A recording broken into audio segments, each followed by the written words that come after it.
ஜீவநீரோடை ஊழியங்கள் வழங்கும் இதயத்திற்கு இன்று ஒரு சிந்தனை. தனித்து தேவ உறவில் சிலர் உபவாச கூட்டங்களில் கலந்து கொள்வதில் அதிக விருப்பமுடையவர்களாக இருக்கின்றனர். சிலர் ஜெப கூட்டங்களில் கலந்து கொண்டு ஜெபிப்பதில் அதிக ஆர்வமுடையவர்களாக இருக்கின்றார்கள். ஆனால் தனித்து ஜெபிக்கும் அனுபவத்திலோ மிகவும் உற்சாக குறைவுடன் காணப்படுகிறார்கள். உண்மையான கிறிஸ்தவர்களை காண்பது இந்நாட்களில் அரிதாக உள்ளது என்பதை பலர் கூறுகின்றனர். இந்த நாட்களில் உண்மையான கிறிஸ்தவ வாழ்க்கையை பலரிடம் பார்க்க முடியவில்லை என்று சலித்துக் கொள்கின்றனர்.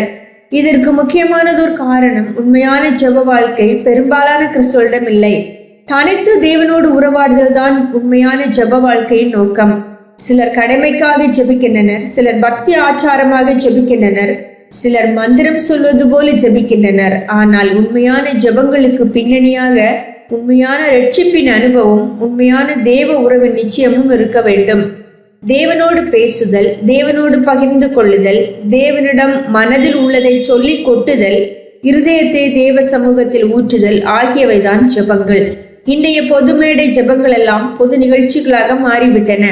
பலர் கூடி ஜெபிப்பதை நியாயப்படுத்தி பேசிட பல நல்ல காரணங்கள் இருந்தாலும் பிறரோடு இணைந்து ஜெபிக்கும் ஜெபங்களால் நம்முடைய தனிப்பட்ட ஆவிக்குரிய பக்தி விருத்திக்கு பெரிய பிரயோஜனங்கள் இல்லை. நாமும் தேவனும் என்ற தனித்த ஜெப வேளைகள் தான் பிரதானமாக தெரிந்து கொள்ளப்பட வேண்டிய ஜெபங்கள். ஆண்டவராக இயேசு கிறிஸ்து 12 சீடர்களோடு தான் இருந்தார். ஆயிரக்கணக்கான மக்கள் நடுவில் உலாவினார். ஆயினும் அவர் கூட்டு ஜெபங்களில் அல்ல, தனி ஜெபங்களில் தான் அதிக கரிசனையாய் இருந்தார். ஆம், நாம் தனித்து தேவனை சந்திக்க வேண்டும். அப்போதுதான் தேவ உறவை வேறெந்த கவன சிதறலுமின்றி அனுபவிக்க முடியும். அப்போதுதான் அவரோடு விடுதலையோடு மனமிட்டு பேச முடியும். அப்போதுதான் மனதிற்குள் தேவ ஐக்கியத்தையும் அவருடைய தொடுதல்களையும் பெற முடியும். தாவீது தனித்த ஜெப அனுபவங்களில் சிறந்தவன்.